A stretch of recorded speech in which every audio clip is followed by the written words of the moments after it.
안녕하세요. 이화대학교의 장년부 2022년 가을 성경 공부를 시작하겠습니다. 이번 학기, 지난 학기에 이어서 말씀을 따라 걷습니다 하는 주제로 이어지고 있는데 종교개혁에 집중해서 오늘 이번 10월 달에 5번의 말씀 중에서 네 번째 시간, 오늘의 주제는 숨어 계신 하나님이란 제목을 가지고 이사야 45장, 고린도전서 1장, 마태복음 4장, 특히 그 중에 17절 이 말씀을 가지고 함께 생각을 해보고 싶습니다. 독일의 마르틴 루터 이야기를 조금 해보죠. 그는 지금으로부터 505년 전 그해 10월 31일, 10월의 마지막 날에 독일의 저 보시는 비텐베르크 성당에 95개조 반박문을 내걸었습니다. 사람들은 그래서 500여 년 전에 이 루터의 망치질이 근대를 깨웠다라고 말합니다. 중세의 끝자락에 선 근대의 헤라클레스 같은 루터가 망치로 1000년간 지속된 중세의 암흑으로부터 인류를 해방했다라고도 누가 평가합니다. 참 멋진 말이긴 한데 실제 저런 망치질은 없었습니다. 분노에 찬 루터가 저렇게 망치를 들고 비텐베르크 교회 문 앞에 95개조 반박문을 붙이는 그림은 후대의 상상이지요. 그날 루터는 근대의 헤라클레스라 불리기에는 아직 준비가 덜 된 한 사람의 이름 없는 학자에 불과했습니다. 95개조 반박문의 파급력은 미약했습니다. 아니, 거의 없었습니다. 루터가 이 반박문을 대부분의 독일 사람들이 읽지도 못하는 라틴어로 썼기 때문입니다. 그는 단지 이 반박문을 통해서 학자들을 초청해서 토론을 하고 싶었을 뿐입니다. 하지만 이듬해에 1518년에 봄에 누군가가 이 반박문을 독일어로 번역해서 배포하자 루터는 순식간에 자기도 예상하지 못한 역사의 경랑 속으로 빨려 들어가기 시작합니다. 어떤 신학자는 그래서 이런 루터를 이렇게 비유했습니다. 아주 깜깜한 밤중에 오래된 성당에 꼬불꼬불한 나선 종탑 계단을 기어오르는 사람이 하나 있었다. 아무것도 보이지 않는 칠흑 같은 어둠 속에서 이 사람은 자신의 몸을 어딘지 가늠하려고 손을 뽑았는데 손에 밧줄이 하나 잡히는 것이었어요. 순간 땡그렁 하고 종소리가 울려서 자기도 깜짝 놀라고 말았다. 그런 사람이 바로 마르틴 루터다. 그렇게 본 신학자가 있었습니다. 네, 칼 바르트입니다. 루터의 95개조 반박문에는 개신교회의 출생신고서라고 하는 별명이 붙었습니다. 이 땅에 프로테스탄트, 즉 저항하는 사람들의 종교가 시작되는 것을 알리는 상징성이 있기 때문입니다. 그런데 우리가 이 95개조 반박문을 이해하기 위해서는 먼저 당시에 제가 저기 적었습니다만 고해성사라고 하는 제도를 알아야 합니다. 고해성사라고 하는 이 제도는 인간에게 하나님의 도우심과 은총을 중재하기 위해 마련됐습니다. 이 제도는 사람들이 모든 잘못을 털어놓고 용서를 구하도록 하는데 그 의미가 있었고 성도들뿐만 아니라 죄인들에게도 큰 위로를 제공한 제도입니다. 루터 자신도 이 제도를 사랑했고 적극 참여했지요. 그래서 고해할 일이 생기면 바로 고해 사자에게 그냥 달려가서 모든 걸 다 털어놨습니다. 심지어 한 번은 6시간이나 걸려서 자신이 최근에 지은 죄를 낱낱이 고해한 적도 있었습니다. 사실 이것은 루터만의 일은 아니었습니다. 당시의 수도사들은 그들의 기억을 샅샅이 뒤져서라도 고해하지 않은 죄가 있으면 다 찾아갖고 고해해야 했습니다. 얼마나 루터가 이것을 좋아했는지 심지어 당시에 그 루터의 고해 사제는 이놈아 제발 좀 큰 문제를 갖고 와. 그 모든 문제를 다 갖고 와서 고해하면 내가 어떻게 그걸 다 듣냐 이렇게 할 정도로 루터가 적극적인 사람이었죠. 그런데 한번 생각해 보십시오. 고해가 끝나면 이 고해자는 저 고해 사자에게 용서를 받죠. 용서를 받습니다. 용서한다고 선언합니다. 그런데 용서란 그 고해 사자의 손에 달려 있는 것이 아니라 사실은 이 고해하는 사람이 얼마나 마음속에서 진심으로 참여했느냐에 달려 있는 것 아니겠습니까? 정말 진심으로 참여하는 마음으로 고해했는 건지 형식적으로 했는지 누가 아나요? 그냥 하나님의 벌을 피하기 위해서 잠시 눈속임으로만 신용을 했는지 누가 합니까? 오직 고해자 본인만이 알 수 있습니다. 자, 거기에 루터의 고민이 있었죠. 자, 이렇게 참회와 고해, 간극에서 고민하던 루터에게 평생 둘도 없는 기회가 찾아왔습니다. 1510년에 비텐베르크 성당에 95교제 받기 7년 전입니다. 수도원 일로 로마에 가게 된 겁니다. 당시 기독교 세계의 심장부인 로마에 가게 된 것은 루터에게 요즘 말로 말하면 이제 그 대박, 로또 당첨된 그런 일이었습니다. 왜냐하면 로마는 사도들의 유물, 성인들의 유물이 가득한 곳이기 때문입니다. 그 유물을 보는 것만으로도 공덕을 쌓을 수 있는 곳이었습니다. 당시 교회에서는 그리스도의 공덕은 무한 공덕이고 성모 마리아와 순교자가 쌓은 공덕은 유한 공덕이라고 보면서 이렇게 교회의 그분들의 공덕으로 영적인 보물 창고가 있다라고 하는 개념이 발전했습니다. 그런데 살다 보면은 왜 학생 중에도 같은 공부를 해도 누구는 하나를 해도 열을 알아듣는 학생이 있는가 하면 열을 가르쳐도 하나를 또 모르는 학생도 있지 않습니까? 그러니까 영적인 세계에서도 말하자면 그 영적으로 잘 그렇게 성장하지 못하는 사람이 분명히 있습니다. 그러면 아까 이 공덕을 보물 창고에 영적인 창고에 쌓아둔다. 무한 공덕, 유한 공덕을 다 넘치는 것들을 그 생각이 어떻게 발전했냐면은 아니 이 남는 공덕을 좀 영적으로 가난한 자들에게 나눠주면 어떨까 그런 관행이 생겼습니다. 죄는 각자 책임져야 되죠. 죄는. 하지만 덕은 선은 이제 무언가 공동으로 투자할 수 있는 것처럼 됐습니다. 혹시 요즘에 그 크라우드 펀딩이라고 들어보셨죠? 또는 소셜 펀딩이라는 말이 있습니다. 이 같은 플랫폼을 이용해서 그 다수의 개인으로부터 자금을 모으는 방식 이제 이 크라우드 펀딩 또는 소셜 펀딩이라고 말을 하는데 그것과 비유하면 좀 이해가 쉬우실까요? 자, 성인들은 자신의 구원에 필요한 정도 이상의 그 선을 공덕으로 쌓았기 때문에 이들에게 남아도록 하는 공로, 즉 잉여 공로를 좀 남한테 양도하면 어떨까? 그런 생각이 들었습니다. 자, 그리고 이 양도는 누가 하겠습니까? 교회가 할 수 있는 것이 아닐까? 특히 교황을 통해서 효력을 발성하는 것이 아닐까? 그런 생각에 이르렀습니다. 이처럼 성인들이 쌓은 공로를 양도하고 분배하고 융통시키는 것을 당시 교회는 indulgence, 우리는 면죄라고 했지만 면벌이라고 불렀습니다.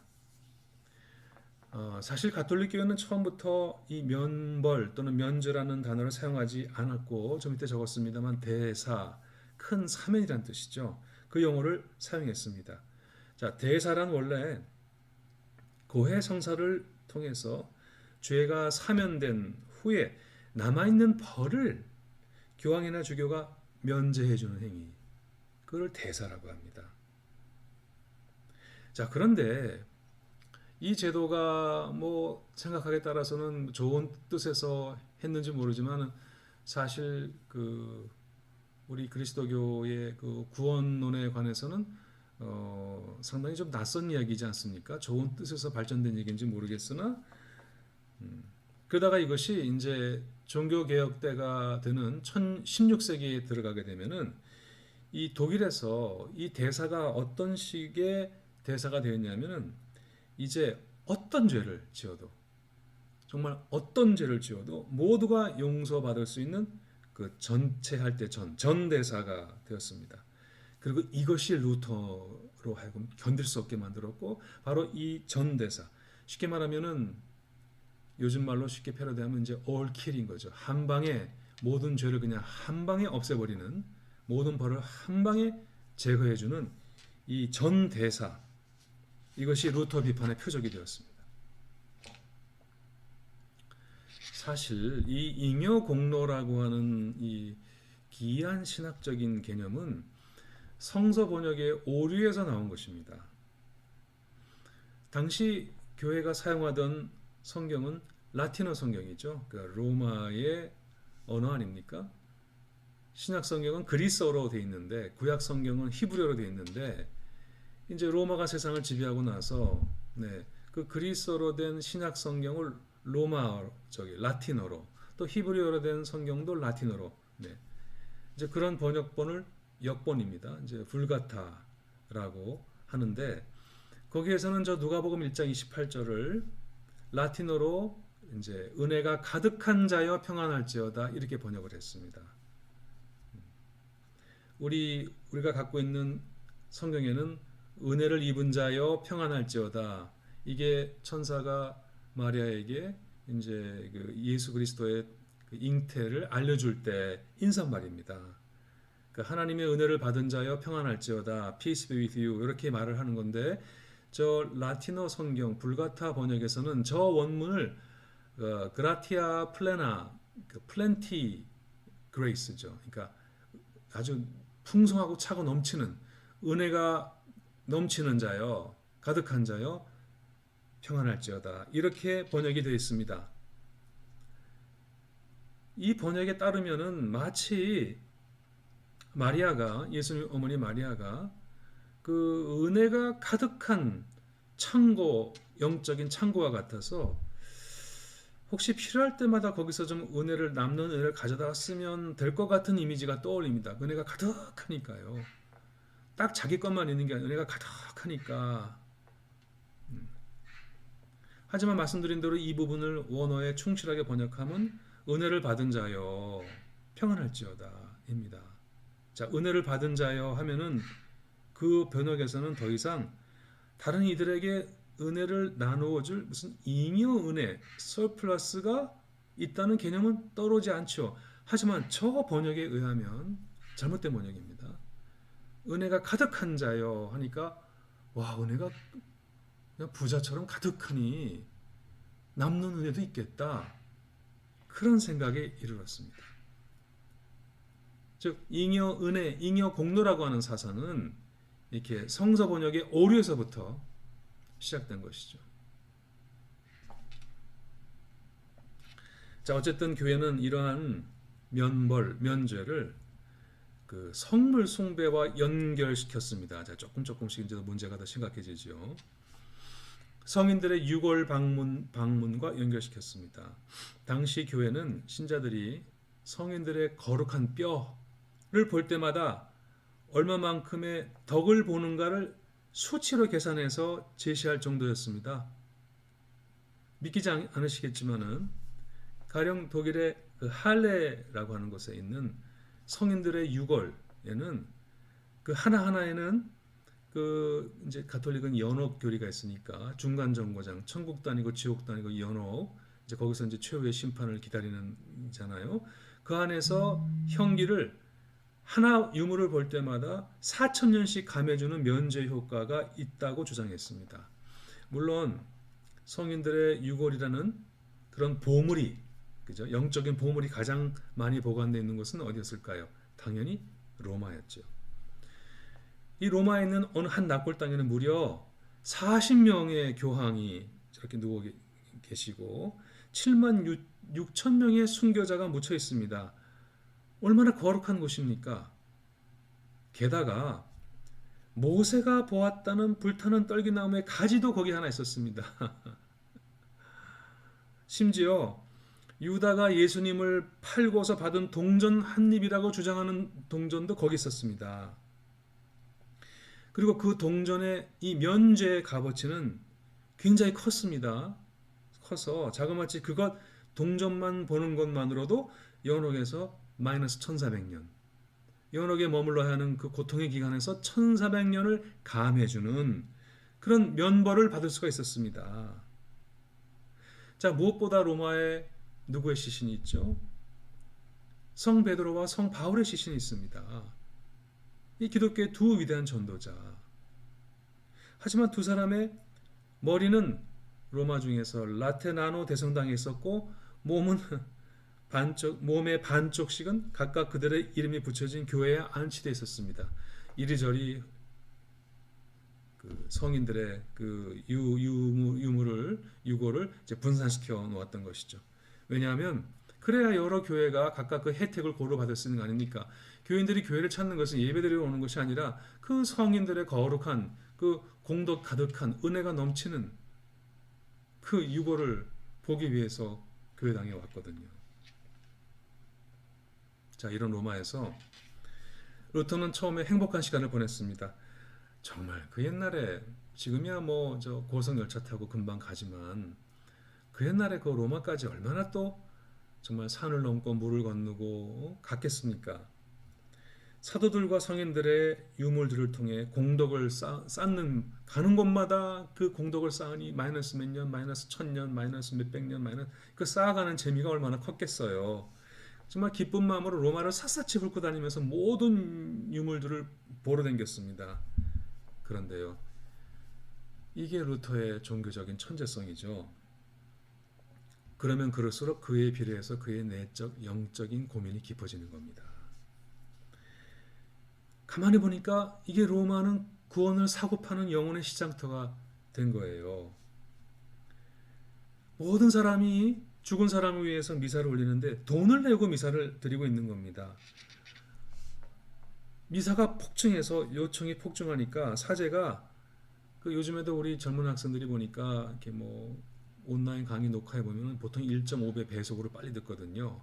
심지어는 이렇게 저 유튜브 영상 작품 제작을 발표해도 굉장히 말을 빨리 해버려요. 왜냐하면 1분 안에 뭐 짤이라고 그러더라고요. 짧은 또는 쇼츠 그거를 해야 되기 때문에 정말 이렇게 긴 걸 안 보니까 짧은 시간에 모든 걸 다 해야 되거든요. 자, 그래서 옛날에 이 제가 볼 때 짤의 어원은 이 당시에 신부님들한테 있어요. 그냥 이 미사 요청에 폭증하니까 그냥 말하자면 해갖고 끝났습니다. 또 끝났습니다. 이렇게 해갖고 알아들을 수 없을 정도의 빠른 말로 미사를 집전한 일도 빈번하게 일어났습니다. 루터의 마음이 참담해졌죠. 저기 보시는 저 성당은 라테라노 대성당인데 그 안에 이제 보시면 왼쪽에 저기 스칼라 상타라고 되어 있습니다. 거룩한 계단. 저기를 하루는 이제 오르기로 했죠. 이 계단이 왜 거룩한 계단이냐면은 예수님이 빌라도에게 재판을 받으실 때 오르셨다는 28개의 계단입니다. 저 계단이. 사실인지 아닌지는 저도 모르겠습니다. 그래서 이 계단을 바로 그 계단을 무릎을 꿇은 채 기어서 하나씩 오를 때마다 무릎은 아프겠지만 주기도문을 외우면서 하나씩 오를 때마다 한 계단 오를 때마다 연옥에 있는 한 사람이 천국으로 날아가고 또 하나 오를 때마다 연옥에 있는 또 한 사람이 천국으로 구출되고 그런다고 믿었습니다. 그래서 루터가 그렇게 했습니다. 그러면서 자신이 택한 어떤 영혼이 연옥에서 구출되기를 간절히 기도하는 마음으로 한 무릎으로 그냥 한 계단씩 정말 고통스럽게 올라갔습니다. 그리고 결국 맨 꼭대기에 다다랐습니다. 자, 그럼 얼마나 사실은 뿌듯해야 했겠습니까? 그런데 루터 마음에 이런 질문이 드는 거예요. 근데 이게 정말 사실이야? 이게 사실인지 누가 알지?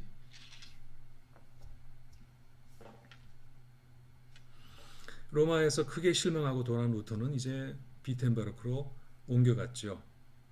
비텐베르크라는 말은 하얀 언덕이란 뜻입니다.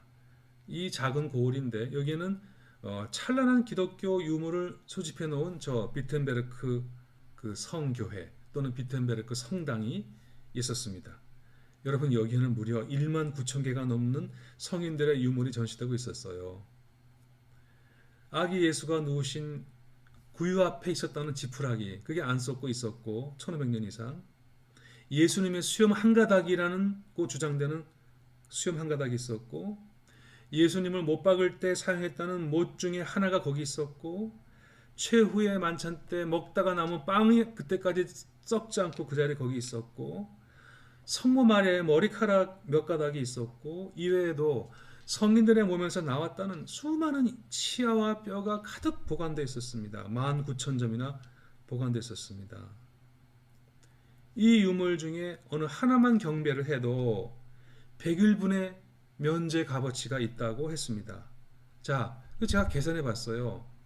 19,000점 곱하기 100일 곱해봤더니 얼마가 나오냐면요. 총 190만 일이 나오고요. 계산해 봤더니 5200년만큼 연옥에서 빨리 벗어날 수 있는 면죄를 받는 겁니다. 5200년. 성당을 휙 돌면서 19,000명의 성인의 유물을 보게 되면 자기 아버지든 어머니든 연옥에서 고통을 5200년 감면받는다는 거예요. 자, 그리고 이런 커다란 특권, 그러니까 말하자면 무슨 창고 빅세일 하듯이 방hen세일 하듯이 11월 1일 날, 저 비텐베르크 성당이 11월 1일 날, 그날은 만성절입니다. All Saints Day. 모든 성인들을 기념하는 그날 이 성당을 방문하면, 네.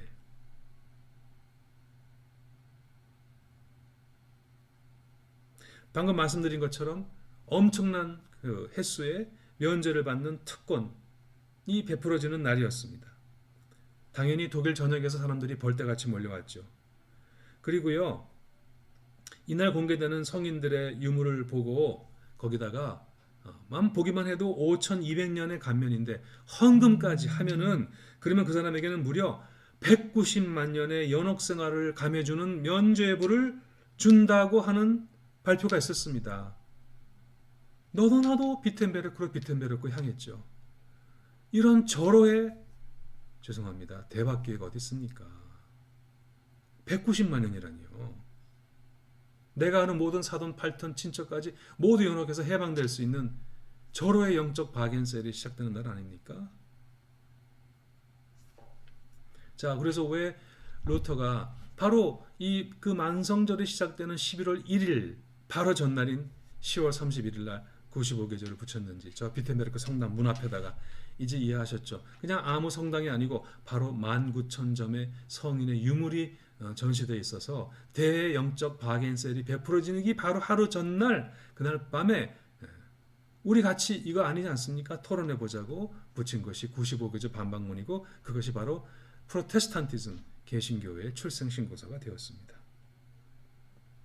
자, 루터에게는 그런 면제가 심각한 문제였죠. 왜냐하면 이런 면제는 어느 누구도 자신이 저지른 죄를 진정으로 회개해야 된다는 것을 의미하지 않았기 때문입니다. 하지만 이는 루터에게 말도 안 되는 일이었습니다.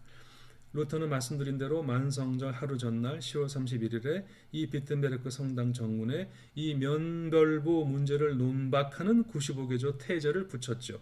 이 반박문의 정식 명칭은 면벌부 또는 면죄부의 권한과 유효성에 대한 마르틴 루터의 논쟁입니다. 날이 밝으면 모든 사람들이 이를 볼 참이었습니다. 하지만 이 반박문은 종교개혁의 선언문으로 보기에는 사실 좀 준비가 모자란 것이었죠. 그 안에는 아직 이후에 개신교 종교개혁의 중심 신학 사상이라고 여겨지는 이신칭의 믿음으로 의롭게 여겨진다는 것도 없었고 솔라 스크립투라 오직 성서라는 성경의 권위에 대한 그런 강조도 전혀 없습니다. 한 구절도. 왜냐하면 아직 마르틴 루터가 종교개혁자, 교회개혁자로서의 그 깊은 통찰력을 아직 갖추기 전이기 때문입니다. 사실 루터 자신도 이 95개조 태제를 붙인 뒤 거의 2년이 지나서야 비로소 자기가 종교개혁을 해야 되겠다는 생각을 할 정도였죠. 정말 저 때는 젊은 수도사고 훌륭한 학자로서 이건 아니지 않습니까? 그러니 라틴어를 읽으시는 좀 학자분들은 생각하시는 분들이니까 좀 얘기 좀 해봅시다 라고 말하자면 세미나 초청하는 이제 공고문을 붙인 거죠.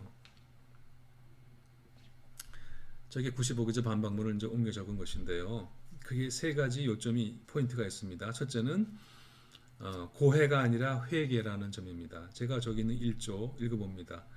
우리 주 예수 그리스도께서 마태복음 4장 17절에서 회개하라 하셨을 때 이는 믿는 자의 삶 전체가 회개하는 삶이어야 함을 말씀하신 것이다.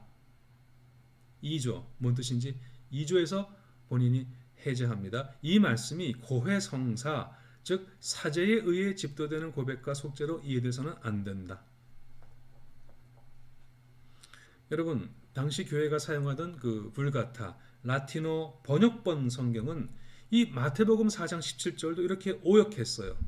고해하라 천국이 가까이 왔느니라. 자, 그렇게 되면 어떻게 됩니까? 이제 천국의 도래가 고해성사를 하느냐 하지 않느냐에 달려 있는 겁니다. 하지만 그 에라스미스, 그러니까 네덜란드 인문주의 종교개혁자 에라스무스가 루터가 이 반박문을 내거기 1년 전에 그 이 구절이 고해하라 천국이 가까웠느니라가 아니라 회개하라 천국이 가까웠느니라라고 번역이 바로 잡아야 된다라는 주장을 했습니다. 그의 발언은 고해성사의 성서적 근거를 뒤엎는 말이었죠. 자, 바로 이 에라스무스의 작업을 기초로 해서 루터는 고해가 아니라 회개가 중요하다라고 강조한 것이죠. 그래서 저 밑에 36조에 보게 되면 진정으로 회개하는 그리스도인은 고해제도의 고해성사가 아니고 이제 면죄부 없이도 죄와 벌로부터 완전한 용서를 받을 수가 있다. 그게 복음이다. 이게 95개조의 핵심입니다. 1조, 2조, 36조 핵심입니다. 자, 회개, 메타노이아라고 그러죠. 히브리어는 슈브라고 하는데요. 신약 성서의 그리스어입니다. 메타노이아. 이것은 고해란 뜻이 아닙니다. 고해, 즉 죄를 고하고 이제 용서하다 뜻이죠. 자, 그렇다고 이 회개가 참회도 아닙니다. 참회는 뉘우칠 뉘울침회니까 뉘우치고 또 뉘우치는 거, 깊이 뉘우치는 거를 뜻하죠. 메타노이아는 저 말이 맞습니다. 회개입니다. 회개는 뉘우칠 회, 고칠기입니다. 그러니까 뉘우치고 아무리 뉘우쳐도 고치지 않으면 메타노이아가 아닙니다. 뉘우치고 고쳐야 됩니다. 그게 회개입니다. 회개는 죄의 뉘우침에 머무르지 않습니다. 아무리 죄를 뉘우치기만 하면 뭐합니까? 중요하지만 다음에 똑같은 죄를 또 지으면 무슨 소용이 있습니까? 메타노이아는 그래서 아까 말씀드린 그 참회에 뉘우치는 거, 깊은 뉘우침 더하기 전향이 의미가 있습니다. 전향, 방향을 전환하는 거죠. 그래서 삶의 방향이 바뀌어야 회개가 되는 겁니다. 내가 가던 길과 다른 길을 택해서 길을 바꾸는 것이 메타노이아입니다. 동쪽으로 가던 사람이 이것이 바른 길이 아니구나라고 해서 서쪽으로 바꾸는 것, 남쪽으로 가던 사람이 이 길이 생명길이 아니구나 해서 또 길을 바꾸는 것, 그게 메타노이아입니다. 그래서 메타노이아는 돌이킴, 돌아섬 이렇게 번역될 수 있습니다. 하나님 나라로의 방향 전환, 하나님 나라로의 돌이킴, 그것이 진정한 회개입니다. 그래서 예수님께서 회개하라. 너희 앞에 하나님 나라가, 하나님의 통치가 가까이 왔다. 그 나라로 너의 삶을 돌려라. 그 말씀이죠. 하나님의 통치가 눈앞에 다가왔기에 지금 가고 있던 삶의 길에서 방향을 바꿔서 즉시 이 하나님의 통치 안으로 들어오라는 초대의 말씀입니다. 우리 한국의 그리스도인들은 참으로 많은 부흥회도 하고 통성기도회를 열지요. 그럼에도 불구하고 우리 사회에 유의미한 반향을 일으키지 못하는 것 같습니다. 그 이유가 무엇일까요? 참여는 할지 몰라도 회개, 즉 메타노이아가 없기 때문은 아니겠습니까? 참회의 그 깊은 영적인 슬픔의 기도를 통해서 카타르시스를 경험했는지는 몰라도 삶의 방향 전환은 없기 때문 아닙니까? 가치관과 삶의 방식은 여전히 그대로여서 하나님의 나라로 통치로 돌아서지 않았기 때문에 그렇지 않습니까? 말씀드린 대로 구약 성서에서 회개는 히브리어로 슈브인데 이 역시 뉘우치다 더하기 방향을 돌리다 돌아서다입니다. 회개란 전향입니다. 회개란 돌아섬입니다. 루터는 바로 이것이 기독교 신앙의 시작이고 핵심이라고 이 95개조 반박문 맨 앞에서 소리 높여 외치고 있는 것입니다. 이것이 개신교회의 그 정말 가장 오리지널한 그런 정신이 되겠습니다.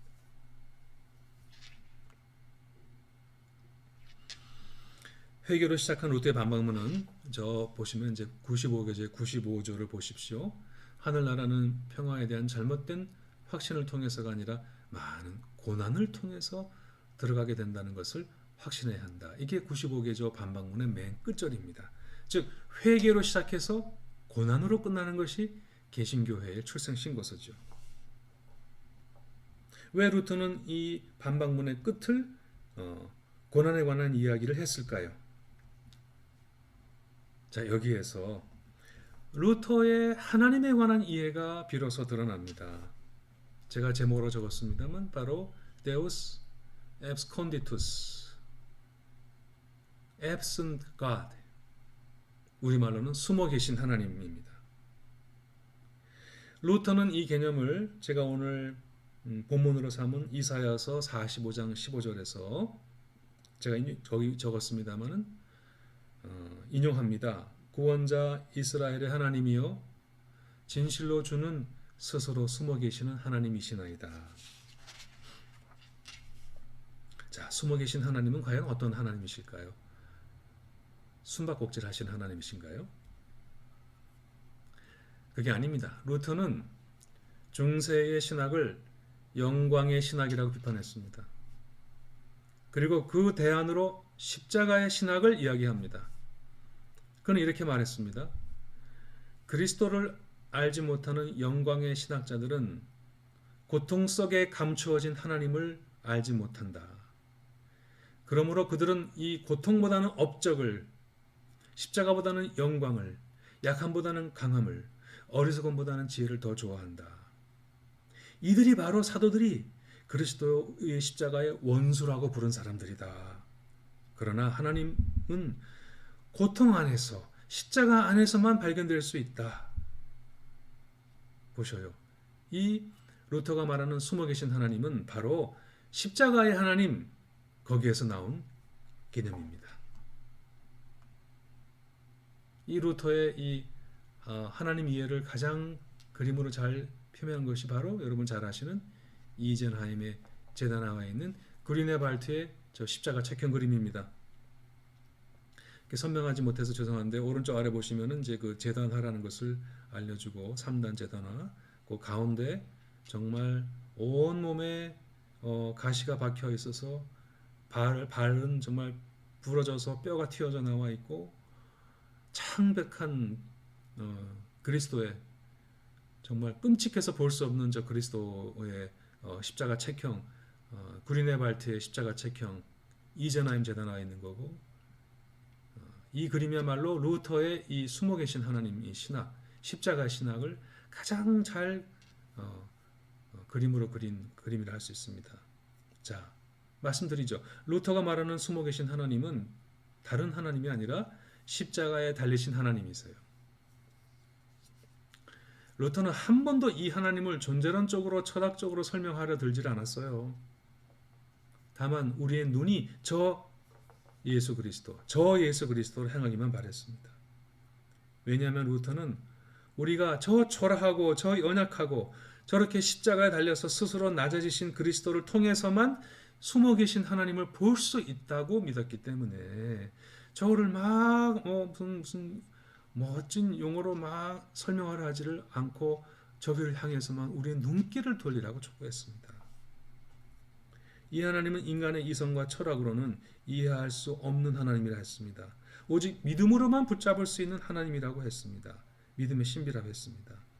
그래서 루터는 이것을 이 세상의 현명한 사람들에게는 감춰진 십자가의 어리석음이다. 그렇죠? 현명하다는 사람들에게는 보이지 않는 감춰진 십자가의 어리석음이라고 말했습니다. 성경에도 있지만 세상의 지혜로는 하나님을 알 수가 없지요. 하나님은 숨어 계신 분으로 하나님에 대한 지식은, 하나님에 대한 이해는 오직 십자가에 달리신 예수 그리스도를 통해서만 하나님이 누구신지 알 수 있다라는 말입니다. 영광의 신학은 신적인 능력과 지혜와 영광을 가지고 하나님이 누구신지 이해하려고 들지만, 십자가의 신학은 하나님께서 스스로를 숨기셨던 그곳에서 하나님을 우리가 인식하고, 이웃의 고난 안에서 인식하고, 그리고 약함과 어리석음 안에서 하나님을 찾으려고 하는 것입니다. 그래서 루터는 우리가 이런 고난을 통해서만은 하나님을 보고 하늘나라에 들어갈 수 있다고 말하는 것입니다. 그러므로 루터는 95교조 반박문의 맨 마지막을 거짓된 평화에 대한 희망이 아니라 고난을 통해서 들어갈 수 있다는 말을 그래서 강조하는 겁니다. 회개를 신학해서 고난으로 끝나는 것이 개신교의 출생 신고서죠. 루터는 이렇게 95교조 반박문 전체를 통해서 시종일관 인간이 자기에 대한 확신과 자기에 대한 어려움과 자기 지혜와 오만에서 발길을 돌려서 자신에 대한 깊은 절망과 겸손 속에서 전적으로 하나님에게만 의지하기를 간절히 바랐습니다. 즉 회개를 강조하고 있는 겁니다. 루터는 그러므로 고해라고 하는 제도, 그것도 우리를 영적인 삶을 돕는 좋은 제도이지만 그 제도를 통해서가 아니라 이 진정 어린 회개를 통해서만 구원에 이를 수 있다고 보았습니다. 고행과 선행과 공덕과 면제를 통해서가 아니라 우리 삶과 존재 전체의 근본적인 변화를 통해서만 인간은 진정한 구원에 이를 수 있다고. 그것이 바로 505년 전 10월의 마지막 날 마르틴 루터가 비텐베르크 성당의 95교조 방문문을 박았을 때 바로 그때 선언된 놀라운 메시지인 것입니다.